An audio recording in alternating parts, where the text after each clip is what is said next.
Não tem a ver com sorte, tem a ver com esforço. O tempo todo as pessoas dizem que o mundo não é perfeito. Você usa isso como desculpa?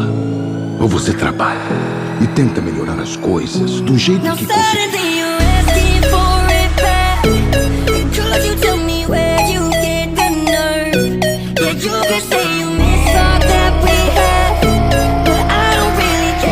Quem tá no toque é ele, Ginestal.